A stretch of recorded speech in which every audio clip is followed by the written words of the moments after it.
If you could be given supernatural powers by channeling a historical figure, which historical figure would you choose and what powers would they grant you? This is the hypothetical question we are going to be discussing today on Hypothetical Questions with the Gray Matters blog with our co host, Matt Hatter from Save Awesome Studios. Hatter, are you ready to discuss historical figures and the supernatural powers associated with? Yes, I am. So, to give the full explanation and caveats, this is going to be choosing a historical figure. This can be literally any historical figure. We are trying to pick ones kind of from the general zeitgeist. So my grandpa isn't really a good choice here, although technically, unless your grandpa's famous, whatever. But we're going for more of a well-known historical figure.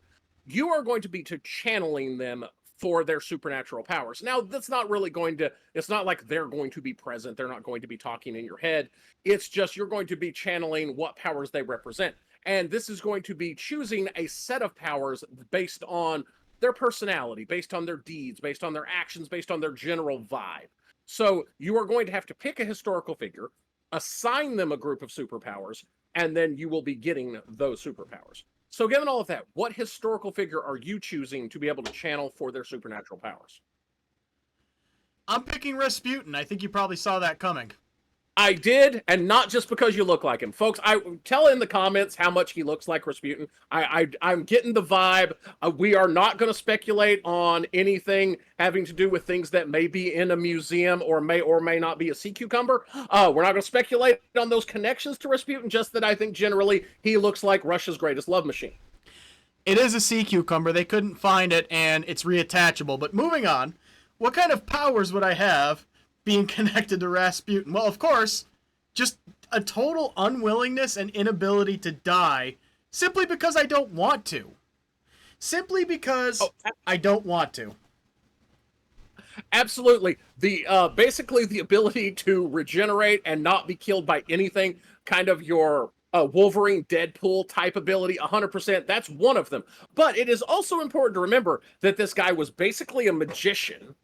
He was a healer, because that was actually how he got in with the Tsarina, is he was healing her son. Now, there's a lot of theories that the reason he was able to heal her son is basically he got her to quit using all the other doctors that were bleeding him and feeding him mercury. And basically, that since Rasputin was doing literally nothing, that was way better than what every other doctor was doing at the time. But still, he was a healer, so that means healing is an ability that would come from him. And also just absolute sexual magnetism, because for some reason, even though purportedly he smelled like a goat, women couldn't keep their hands off Rasputin. So I think that is a really awesome power set. Here's the thing about Rasputin. He has a few things that I also have. Completely unwarranted and over-the-top confidence. That's the big one. The strange ability to be extremely charismatic whilst being, looking like this. And weird skills. Like all these skills that, why the heck does he have those skills? I have many of those. Did you know I once built a bunk table? I think that we've discussed this in one of our previous podcasts, but please tell the listeners what a bunk table is. Well, I'm going to start by saying it was a good idea. It wasn't a good idea. So me and my friends, we were all, let's say, extremely hydrated, which is another thing that I think Rasputin was really into. And we all ordered a pizza because we needed to soak up some of that hydration. So we ordered a couple of pizzas, and we had this one square table, and there were, I think, 6 of us. So we're all trying to put our food on the table, and there's 4 sides to the table. And I said, you know what? I have an idea. Bunk tables. And they were trying to explain to me that does not solve the problem of floor space. They're saying you're solving one problem, but still leaving another behind. So I left the room without even listening. I pick up another table and I stack it on top and I say, see, bottom table, top table. And they're still trying to explain to me why this isn't going to work. Then I went and got the nail gun and they had to stop me. They didn't stop me, but they tried to. This sounds like if you told me that Rasputin did this at a Russian feast, I would believe you. So I think that this is a perfect historical figure for you to channel. Now, under the heading of absolutely unhinged, I'm going to stay on topic, and the character I want to channel is Diogenes. In case anyone may not be familiar, Diogenes is the mad Greek philosopher. Nope, I don't know the name. Continue. Diogenes is fantastic. There's a lot of jokes about I don't know much about philosophy, but the only one I'm interested in is whatever the hell Diogenes was talking about. So he basically we could be kind of high-minded and say that he communicated a higher philosophy by breaking social norms. This dude lived in a barrel for first part, and he would wander around Athens with a lantern during the day. And when people asked him what he was doing, he would say that I am looking for an honest man and keep going.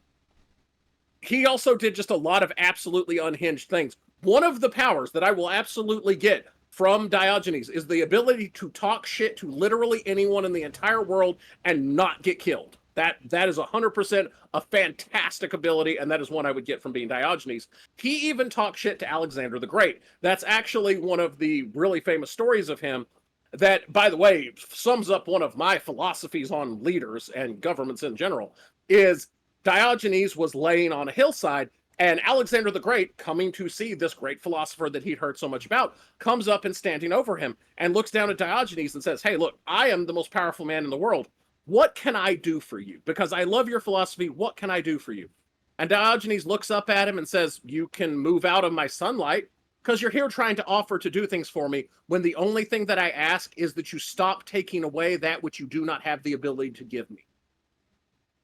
Okay. And I'm like, when I first heard that, I'm like, that's me and all leadership in the world, all people of power. All I want is you to stop taking away the things you can't give me. Love Diogenes. Also, at one point when Alexander the Great was asked about Diogenes, he said, if I was not Alexander the Great, I would want to be Diogenes. To which Diogenes responded, if I were not Diogenes, I would want to be Diogenes. That one took a minute. When Plato was given a symposium about how you would define a man, Plato said, a man is best defined as a featherless biped. To which Diogenes rushed in holding a plucked chicken and said, behold, Plato's man. I like this guy.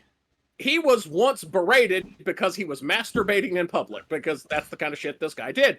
And when someone said that he shouldn't be doing that, he said, we should only be so lucky that you could relieve hunger by rubbing your belly. Yeah. There's a ton of these. A man once insulted him, saying that Diogenes was no better than a dog. So Diogenes bit him. So he was like the world's greatest wiseacre. Oh, absolutely. He was a troll before that word even existed. And one that I feel like a lot of people will resonate with is he was once invited into the home of this very wealthy man. And who, whenever he, said, okay, because it was very common at the time to have spittoons and that sort of thing. And when he went to go spit into a vase, the rich man said, oh, no, you cannot spit into that vase. It's very valuable. And then, so Diogenes went to spit somewhere else. Oh, you can't spit on the floor. Oh, no, you can't spit here. You can't spit here. So Diogenes spit in his face. He didn't say he couldn't. Well, and that is thus becomes the quote, in a rich man's house, there is nowhere to spit but his face. And I agree with that quote. So, I mean, we could go on all day, but I want the ability to dispense wisdom, to be incredibly wise, always have the most cutting remark, and somehow always get away with my bullshit no matter what. That is what I am choosing as my power that I will be channeling for Diogenes. That's what we need. We need a TV show where Diogenes and Rasputin are roommates. Rasputin gets away from everything he does simply because he can't get killed, and Diogenes gets away with stuff because nobody wants to attack him. I love the idea. Also, just because I could go on all day, but I wanted to throw one more in. Diogenes was once captured as a slave, and whenever they brought him before the people to say what his skills were, so, okay, what kind of slave should we put you in? He explained that the only position he was fit for was as master. How did that turn out? Basically, they thought he was really funny, and he ended up becoming a favored servant of like a warlord, and then eventually he got freed. It was a whole thing. Yeah, sounds like it. All right, everyone. So that is going to be our answers to the question of what historical figures we would choose to channel for magical powers. Let us know in the comments what yours would be. Don't forget to like, subscribe, hit all the buttons, do all the things. You'll also be able to check in the description for the links to find us everywhere and also to find Hatter over at Save Awesome Studios. And as always, thank you for joining us on Hypothetical Questions with the Gray Matters blog.